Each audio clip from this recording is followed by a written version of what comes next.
নমস্কার। আজকে যে ট্রেনিংটি ডাকা হয়েছে, আপনারা অবশ্যই অবগত আছেন যে আজকের ট্রেনিংটি ইউডাইস প্লাস 2025-26 সংক্রান্ত। তো প্রতি বছরের মতো এই বছরও ইউডাইসে ডিসিএফ ক্লাব হবে। তো আজকের ট্রেনিংয়ে কিভাবে ডিসিএফ আমরা পাবো এবং কিভাবে ক্লাব করব, এই নিয়ে একটু ওয়ার্কশপ কাম ট্রেনিং এর আয়োজন করা হয়েছে। তো ট্রেনিংটা আমি আপনাদেরকে দেবো, কারণ আমাদের এসআই স্যার এক্সাম ডিউটিতে রয়েছেন। তো একটু স্বল্প সময়ের মধ্যে আপনাদের ট্রেনিংটি করে নেব।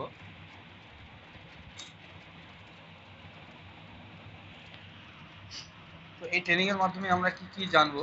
ট্রেনিংয়ে জানবো আমরা যে প্রতি বছরের মতোই আমরা একটা প্রিফিল ডিসিএফ পেয়ে যাই। সেই প্রিফিল ডিসিএফটাকে ডাউনলোড করতে হয়।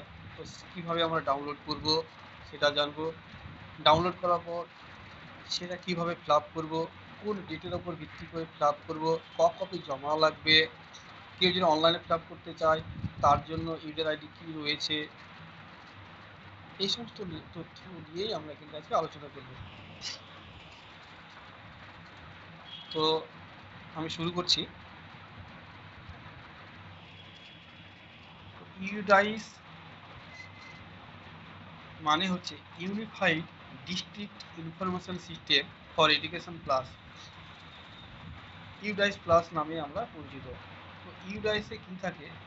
আমাদের স্কুলের যাবতীয় তথ্য, সেই স্কুলের নাম, এস্টাবলিশমেন্ট থেকে teacher details, student enrolment details, infrastructure details, অর্থাৎ এ টু জেড এই সমস্ত তথ্যগুলো থাকে। এই তথ্যের উপর ভিত্তি করে কিন্তু আমাদের কেন্দ্র সরকার বাজেট তৈরি করে। অর্থাৎ আমাদের যে সর্বশিক্ষা অভিযান রয়েছে, তারা এই ডাইসের উপর ভিত্তি করে এক ঝলকে সেখান থেকে বাজেটটা করে দেয়। ঠিক আছে? তো এই ডাইসটা আমাদের খুবই গুরুত্বপূর্ণ। আর ডাইসের তথ্য আমাদের সঠিক দিতে হয়, কারণ সঠিক তথ্য না দিলে আমাদের ভুল রিপোর্ট অনুযায়ী পরবর্তীতে অনেক সমস্যা হয়। যেমন মনে করেন আপনার কম্পোজিট যে গ্র্যান্ট দেয়, সেই গ্র্যান্টের স্টুডেন্ট এনরোলমেন্টের হিসাব থাকে, এনরোলমেন্ট অনুযায়ী দেয়। তো মনে করেন আপনি কম সংখ্যক স্টুডেন্ট দেখাচ্ছেন, বা আপনার যে বিল্ডিং রয়েছে সেই বিল্ডিংটি আপনি ভুল দেখাচ্ছেন, যে আপনার একটা টয়লেট, স্কুলে একখানা টয়লেট রয়েছে কিন্তু আপনি ডাইসে দুখানা দেখে দিচ্ছেন। তাহলে কি এই ডাইসটা দেখে যখন বাজেট তৈরি হবে, তখন কিন্তু আপনার স্কুলে যদি একটা টয়লেটের স্যাংশন হওয়ার কথা থাকে, কিন্তু সেটা হবে না, কারণ ডাইসে দেখা যাচ্ছে যে আপনার টয়লেট রয়েছে। তাই আমরা এই ডাইসটাকে একটু ভালোভাবে ফিল আপ করার চেষ্টা করব। ঠিক আছে? তো এই ডাইসটা ফিল আপ করতে হয় অনলাইনে। প্রতিটা স্কুলের ইউজার আইডি এবং পাসওয়ার্ড রয়েছে। সেই আইডি পাসওয়ার্ডের উপর ভিত্তি করে আমাদের অনলাইনে পোর্টালে ঢুকে ফিল আপ করতে হয়।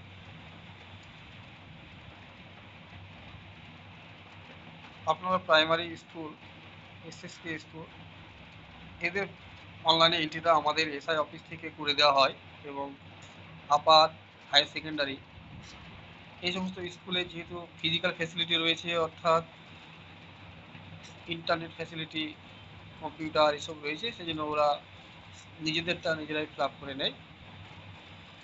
আর প্রাইমারি স্কুলগুলোতে আমাদের এন্ড থেকে, এসএসকে স্কুলগুলো আমাদের এন্ড থেকে হয়ে থাকে। তো আপনাদের ফার্স্ট যে কাজটা হচ্ছে অনলাইন এন্ট্রি করার আগে ডিসিএফ এন্ট্রি। তো ডিসিএফটা আপনারা কোথা থেকে পাবো? প্রথমে ডিসিএফটাকে আপনাদেরকে ডাউনলোড করে নিতে হবে। তো ফার্স্ট পার্ট আমরা যেটা শিখবো সেটা হচ্ছে ডিসিএফ ডাউনলোড।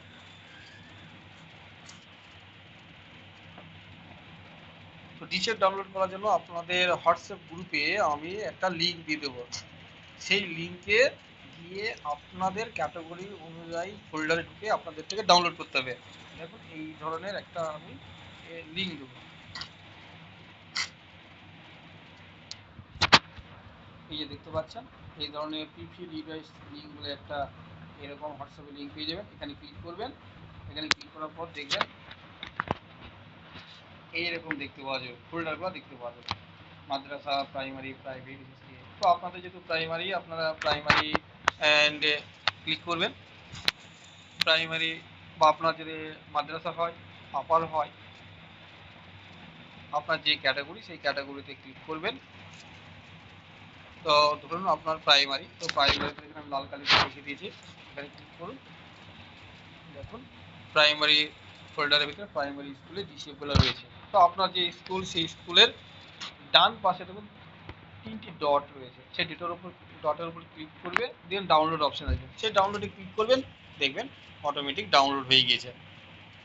ঠিক আছে, তাহলে এই লিঙ্কটাকে আমি আপনাদের হোয়াটসঅ্যাপের গ্রুপে দিয়ে দেবো, সেখান থেকে আপনারা আপনাদেরটা ডাউনলোড করে নেবেন। আর কোনো স্কুল যদি ওই লিঙ্ক থেকে ডাউনলোড করতে নাও পারেন বা যে লিঙ্কে আপনার স্কুলটা খুঁজে না পান, আমাকে মেসেজ করবেন, আমি আপনাদেরকে ইন্ডিভিজুয়ালি দিয়ে দেবো। ওকে, তাহলে আপনাদেরটা ডাউনলোড করতে পারবেন প্রিফিল্ড ডিশেপটা, যেখানে দেখবেন গত বছরের ডেটা দিয়ে ফিল আপ করা রয়েছে এবং কিছু ব্ল্যাঙ্ক রয়েছে, সেই ব্ল্যাঙ্কগুলোকে আপনাদের ফিল আপ করতে হবে। ঠিক আছে, তাহলে আপনারা প্রিফিল্ড ডিশেপটা ডাউনলোড করে নিলেন। এবার ডাউনলোড তো করে নিলেন, এবার সেটাকে ফিল আপ করতে হবে। তো পার্ট 2তে আমরা কি করব, ডিশেপটা ফিল আপ করবো। তো ফিল আপ করার জন্য প্রথমে কি কাজ, ফিল আপ করার জন্য প্রথমে যে কাজটা হচ্ছে, যে ডাউনলোড করলেন সেটা একটা প্রিন্ট আউট করবেন, এক কপি। যেমন 20, 25 বা 30 পর্যন্ত পেজ রয়েছে, যার যেরকম স্কুলের টিচারের সংখ্যা, হাই স্কুল হলে আরও বেশি, সেই অনুযায়ী প্রচুর পেজ রয়েছে, সেগুলো আপনারা প্রিন্ট করবেন। প্রিন্ট করার পর সেটাকে স্ট্যাপল করবেন না, মানে প্রিন্ট মারবেন না, সুতো দিয়ে সেলাই করবেন। কারণ অনেক সময় দেখেছি যে স্ট্যাপল করলে পিছনে 2-3টি পেজ থাকে না, খুলে যায়। তাই আপনারা সেটাকে স্ট্যাপল করবেন না, সুতো দিয়ে সেলাই করবেন। ফিল আপ করার সময় কোনো কিছু ভুল দেখলে সেটাকে হোয়াইটনার ব্যবহার করবেন না। কারেকশন করতে যদি হয় তাহলে সেটাকে লাল কালি দিয়ে একটু পেন থ্রু করে দিয়ে ঠিক তার পাশেই লাল কালি দিয়ে কারেকশন করে লিখে দেবেন। অর্থাৎ যেটা দেখে আমি বুঝতে পারি অনলাইন ফিল আপ করার সময় যে আগে কি ছিল এবং নতুন কি হবে। ঠিক আছে, তাহলে আপনারা হোয়াইটনার ব্যবহার না করে লাল কালি দিয়ে পেন থ্রু করে দিয়ে লাল কালি দিয়ে পাশে লিখে দেবেন। ঠিক আছে, বোঝা গেল? তাহলে ওটা ডাউনলোড করার পর এক কপি প্রিন্ট আউট করবেন, সুতো দিয়ে সেলাই করবেন। ঠিক আছে, আর কারেকশন করার জন্য লাল কালি ব্যবহার করবেন, হোয়াইটনার ব্যবহার করবেন না। ঠিক আছে,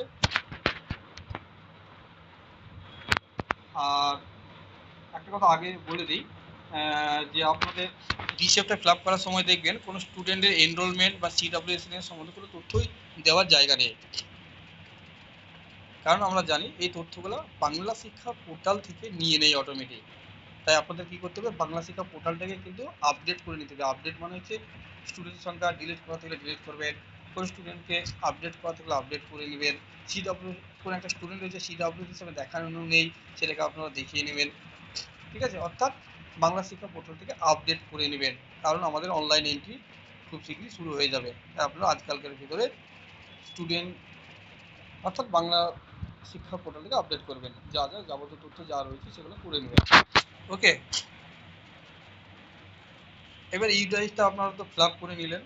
ফিল আপ করার সময় বিভিন্ন ডেট, কোন date, academic year, financial year, এই সমস্ত তথ্য তো জানতে চাইবে, সেগুলো আমি পরে আসছি ডেটটা নিয়ে। তো এখন মনে করুন আপনার হিসাবটা ফিল আপ করা হয়ে গেছে। এবার ফিল আপ করা হওয়ার পর আপনি ওই ফিল আপটিকে যেটা প্রিন্ট আউট করেছিলেন সেইটাকে আপনি আর এক কপি জেরক্স করবেন। আর এক কপি জেরক্স করে অরিজিনাল যেটা ছিল সেটাকে সিল সাইন করে আমাদের অফিসে যে আপনার যে শিক্ষাবন্ধু রয়েছে তাকে দিয়ে একটু চেক করে নিয়ে ওনাকে জমা দিয়ে দেবেন, আর আপনার কপিটা আপনি স্কুলে রেখে দেবেন। ঠিক আছে, তাহলে দুটো কপি করতে হচ্ছে, লিখবেন একটাতে, জেরক্স করে সেটা আপনার কাছে রাখবেন, একসঙ্গে দুটো করার দরকার নেই, ঠিক আছে। অরিজিনাল কপিটা অফিসে দেবেন আর জেরক্সটা আপনার কাছে রাখবেন।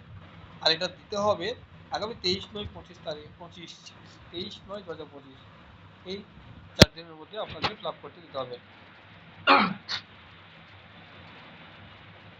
আপনি খুবই কম সময়, কিন্তু ডিসেপ আশা করি আপনারা জমা দিতে পারবেন, কারণ এই যে ডিসেপ ফিল আপ করতে বেশি সময় লাগবে না, কারণ আমাদের ডিসেপে খুব কম সংখ্যক তথ্য লাগে। যদি আপনার কাছে তথ্যগুলো রেডি থাকে হয়তো হার্ডলি আধ ঘন্টা সময় লাগবে। আগে অনেক দিন আগে 3-4 বছর আগে যখন আমরা ডিসেপ ক্লাব করতাম, তখন একটা ডাইস ক্লাব করতে গিয়ে 2-3 দিন লেগে যেত। একা আর হতো না, অনেকে সাহায্য নিতে হতো, 4-5 জন শিক্ষক মহাশয় একসঙ্গে বসে আলোচনা করে আপনারা ক্লাব করতেন। কিন্তু এখন আপনাদের যেহেতু প্রিফিল ডিসিএ আগে থেকে সব কিছু তথ্য থাকে, কয়েকটি ডাইনামিক ডেটা রয়েছে, সেগুলোকে দিতে হয়, ঠিক আছে। তাহলে আর আপনারা 23/9/2025 তারিখের ভিতরে দেওয়ার একটু চেষ্টা করবেন, আপনাদের অনুরোধ করছি, কারণ এরপরে আপনাদের স্কুল ছুটি হয়ে যাবে, টানা 1 মাস ছুটি থাকবে, আপনাদেরকে আর পাওয়া যাবে না, বা আপনাদের যে ছুটির ভিতরে ডেট করে জমা দেওয়ার জন্য আপনারা জমা দিতে আসতে অনেক সমস্যা হবে, ঠিক আছে। তাই আমরা চাইছি আগামী 23 তারিখের ভিতরে আপনারা আপনাদের ডিসিএফ ফিল আপ করে অফিসে জমা দিয়ে দেন। তাহলে আমরা কি করব, ছুটির মধ্যে আপনাদের দেওয়া ডিসিএফ থেকে অনলাইনে ফিল আপ করতে পারি। কারণ আপনারা জানেন এই আমাদের সার্কেলে প্রায় 102খানা স্কুল রয়েছে, প্রাইভেট এসএসকেএমএসকে ধরে। প্রত্যেকটা স্কুলের এন্ট্রি আমাকেই করতে হয়, একটা এন্ট্রি করতে অনেক সময় লাগে, অনলাইনে ধরে ধরে করতে হয়, পোর্টাল খুবই স্লো চলে। তাই আপনাদের কাছে অনুরোধ করবো 23 তারিখের ভিতরে দেওয়ার একটু চেষ্টা করবেন, যাতে সঠিকভাবে ধীরে ধীরে অনলাইনে এন্ট্রিটা করতে পারে। অনলাইনে এন্ট্রি যারা করতে চান প্রাইমারি এসএসকে, তারা আমাকে বলবেন, আপনাদের আমি ইউজার আইডি পাসওয়ার্ড দিয়ে দেবো, আপনারা আপনাদেরটা ফিল আপ করে নিতে পারবেন, ঠিক আছে। তাহলে কি বললাম, 23 তারিখের ভিতরে দেওয়ার চেষ্টা করবেন। এবার চলে আসি ইম্পর্টেন্ট, যেগুলো হচ্ছে ডিসিএফ ফিল আপ করতে গেলে ইম্পর্টেন্ট ডেটস থাকে। ইম্পর্টেন্ট ডেটস মানে ফিনান্সিয়াল ইয়ার, একাডেমিক ইয়ার, অ্যাটেন্ডেন্স, ইউনিফর্ম, এইগুলো তথ্য দিতে হয়। এই তথ্যগুলো দেওয়ার জন্য কোন ডেটের উপর ভিত্তি করে দেবো, সেটা আমাদের একদম খুবই গুরুত্বপূর্ণ, এটা কিন্তু ভুল দিলে হবে না। তো আমরা একটু দেখে নিই। আমি এখানে একটা টেবিল নিয়ে এসেছি, একবার টেবিলটা দিকে তাকালেই আপনারা এক ঝলকেই বুঝে যাবেন। আমি এখানে দেখুন একটার উপরে দিই। প্রথম হচ্ছে current financial year. Current financial year মানে হচ্ছে এই ইয়ারটা, সেটা এই ইয়ারটা চলছে 1 এপ্রিল 2025 থেকে 31 মার্চ,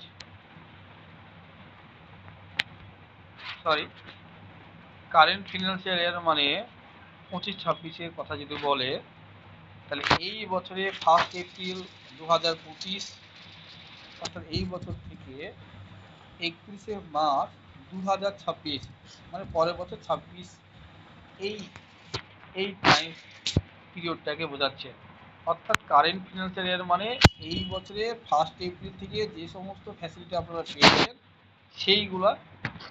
সেইগুলার কথা বলছে, ঠিক আছে। আর প্রিভিয়াস ফিনান্সিয়াল ইয়ার মানে 1 এপ্রিল 2024 থেকে 31 মার্চ 2025। প্রিভিয়াস মানে গত বছরের কথা বলছে, গত বছরের কথা মানে গত বছরের ফিনান্সিয়াল ইয়ার মানে গত বছর 2024-এর 1 এপ্রিল থেকে এই বছর 2025-এর 31 মার্চ পর্যন্ত এই পিরিয়ডটা বোঝাচ্ছে, ঠিক আছে। নেক্সট ইউনিফর্ম, দেখবেন ডিসেপে ইউনিফর্মের হিসাব চায়, সেখানে প্রিভিয়াস একাডেমিক ইয়ার কথা বলে। তো প্রিভিয়াস একাডেমিক ইয়ার মানে 2024 একাডেমিক ইয়ার। তো 2024 একাডেমিক ইয়ার মানে হচ্ছে 1 জানুয়ারি থেকে 31 ডিসেম্বর 2024, ঠিক আছে। Text book receipt current year, text book receipt current ইয়ারের কথা বলে, কারেন্ট ইয়ারে টেক্সট বুক কবে পেয়েছে সেটা আমরা দেবো। আপনারা 2025-এর জন্য টেক্সট বুক কবে পেয়েছেন? আপনারা ডিসেম্বরের মধ্যে আশা করি পেয়ে যান আপনারা। তাই সেখানে আপনারা ডিসেম্বর বা জানুয়ারি যেমন পেয়েছেন সেই ডেটটা না মান্থটাকে দিতে হয়, সেই মান্থটা আপনারা দিয়ে দেবেন। মিড ডে মিলের ইনফরমেশনটা কারেন্ট ইয়ারে দিতে হয়। যেমন মিড ডে মিলের একটা পার্ট রয়েছে, 4-5 পাতা পার্ট রয়েছে, সেটা আপনারা দেবেন কারেন্ট অ্যাকাডেমিক ইয়ার, মানে 1 জানুয়ারি 2025 থেকে 31 ডিসেম্বর 2025। তাহলে মিড ডে মিলের হিসাবটা দিবেন কারেন্ট ইয়ারে 2025-এর হিসাবটা লাগবে, অর্থাৎ 1 জানুয়ারি 2025 থেকে 31 ডিসেম্বর, মানে এই কারেন্ট ইয়ারে। তো এখানে কী কী জানতে চাই, আপনার ইউটিলিটি রয়েছেন কিনা, কিসে রান্না করেন, গ্যাসে না কাঠে, কুক কাম হেল্পার কতজন রয়েছে, এই তথ্যগুলো কিন্তু কারেন্ট ইয়ারে দেবেন। ঠিক আছে। অ্যাটেন্ডেন্স দেখবেন, টিচারের অ্যাটেন্ডেন্সের জায়গা রয়েছে, সেটা দেবেন আপনারা 2024 একাডেমিক ইয়ার, মানে প্রিভিয়াস ইয়ারে, মানে 2024-এ কতদিন স্কুল এসেছে। ইনস্ট্রাকশনাল ডেজও দিবেন 2024-এর একাডেমিক ইয়ার। টিচার ডিটেলস দিবেন 30 সেপ্টেম্বর 2000, যে টিচার, কোনো টিচার নিউ জয়েন করেছে, ট্রান্সফার হয়ে গিয়েছে, রিটায়ার হয়ে গেছে, এই সমস্ত তথ্যগুলো থাকবে এই 30 সেপ্টেম্বর 2025-এর উপর ভিত্তি করে। ধরুন মনে করেন আজ যে 18 তারিখ, তো এই মাসে 1 তারিখে বা 2 তারিখে কোনো টিচার রিটায়ার হয়েছে বা কোনো টিচার এসেছেন, তাদের তথ্য দেওয়া যাবে না, তারা কত বছর লাগবে। ঠিক আছে। তাহলে 30 সেপ্টেম্বর 2025 পর্যন্ত যারা, যে সমস্ত টিচার আপ ডাউন হয়েছে তাদের তথ্যটা দেবেন। ঠিক আছে। নেক্সট ফিজিক্যাল ফেসিলিটিস মানে রুম, টয়লেট, লাইব্রেরি, এই সমস্ত তথ্যগুলো জানতে চাই, তো সেগুলোকে বলছে ফিজিক্যাল ফেসিলিটিস। এইগুলো দেবেন 30 সেপ্টেম্বর 2025-এর ওপর ভিত্তি করে। ওকে, তাহলে ফিজিক্যাল ফেসিলিটিগুলো দেবেন 30 সেপ্টেম্বর 2025 এর ভিত্তি করে। ঠিক আছে। তো ডেটগুলো আমি আপনাদের এখানে বলে দিলাম। আমি আপনাদেরকে এই ইম্পর্টেন্ট ডেটসের সিটটিকে পেজটিকে আপনাদের গ্রুপে দিয়ে দেবো, তাহলে আপনাদের ডাইস ফিল আপ করতে অনেক সুবিধা হবে। আর এই ডেটগুলোর উপর ভিত্তি করে কিন্তু আপনারা ফিল আপ করবেন, কোনো ভুল তথ্য দেবেন না, কারণ ডাইসটা ফিল আপ যদি ভুল তথ্য যায় এর জন্য দায়ী কিন্তু আপনাদের স্কুলই দায়ী হবে। কারণ আমাদের এনটিকে ফিল আপ হচ্ছে ঠিক আছে, কিন্তু আপনাদের তথ্যের উপর ভিত্তি করে আমরা ফিল আপ করছি। ঠিক আছে।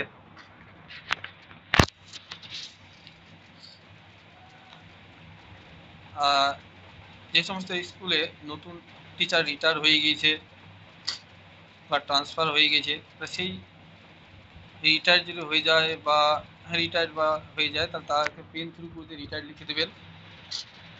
কোনো টিচার যদি ট্রান্সফার হয়ে অন্য সার্কেলে চলে যায়, তাহলে সেই টিচারকে পেন থ্রু করে দিয়ে তার পাশে লাল কালি দিয়ে লিখে দেবেন কোন সার্কেলে গিয়েছে এবং কোন স্কুলে গিয়েছে, সেটা একটু লিখে দেবেন।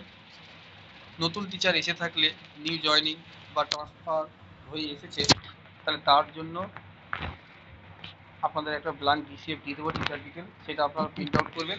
যে স্কুলের প্রয়োজন সেই স্কুল প্রিন্ট আউট করে এই পেজের সঙ্গে জুড়ে দেবেন। কারণ দেখবেন টিচার সেকশনে ব্ল্যাঙ্ক কোনো ডিসিএফ নাই টিচারদের দেওয়ার জন্য, তাই আপনাদেরকে আমি একটা শেয়ার করে দেবো, আপনারা সেখান থেকে ডাউনলোড করে প্রিন্ট আউট করে নেবেন। ঠিক আছে।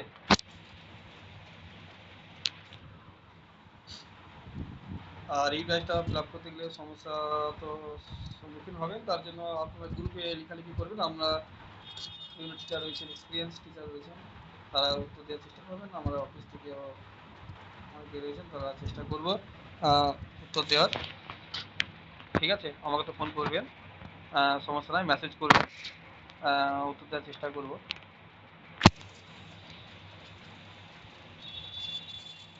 প্রথমেই বলেছিলাম যে অনলাইনে এন্ট্রি আপনারা করতে পারবেন, প্রাইমারি এসএসসি এন্ট্রিগুলো আমরাই করে দিই, কিন্তু কোনো স্কুল যদি মনে করে যে আমরা ফিল আপ করবো নিজে, তাহলে আমাকে বলবেন, ইউজার আইডি পাসওয়ার্ড দিয়ে দেবো, আপনারা ফিল আপ করে নেবেন। আর upper primary, high school, secondary, high secondary, private, এগুলো নিজেদেরটা অনলাইনে ফিল আপ করে নেবেন।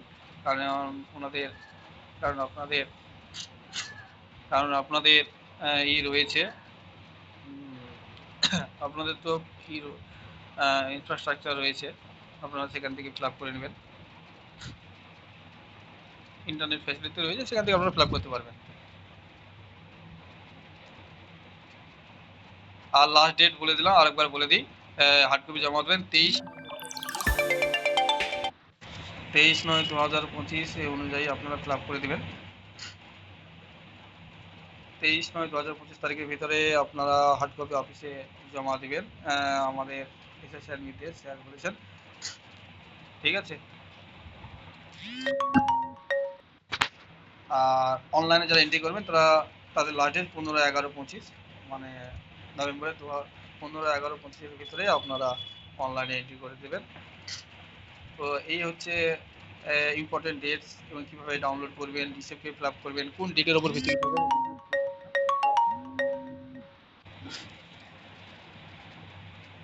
ঠিক আছে। তো আপনাদের কোনো কোয়ারি থাকলে এই ডিসিএফ এন্ট্রি ডাউনলোডের ব্যাপারে আমাকে এখনই জানাতে পারবেন। আর কারো কোনো মতামত থাকলে জানাবেন। আর প্রিফিল ডিসিএফটা কীরকম দেখতে আমি একটা আপনাদের দেখিয়ে দেবো, দেখিয়ে দিচ্ছি কিছুক্ষণের ভিতরে, আপনারা সেটা দেখবেন কেমন হবে দেখতে। ঠিক আছে। তাহলে ধন্যবাদ আপনাদের, অসংখ্য ধন্যবাদ আজকের ইউডাইস এই ওয়ার্কশপ কাম ট্রেনিংয়ে, শর্ট টার্ম ওয়ার্কশপ কাম ট্রেনিংয়ে অংশগ্রহণ করার জন্য আপনাদের অসংখ্য ধন্যবাদ। Thank you.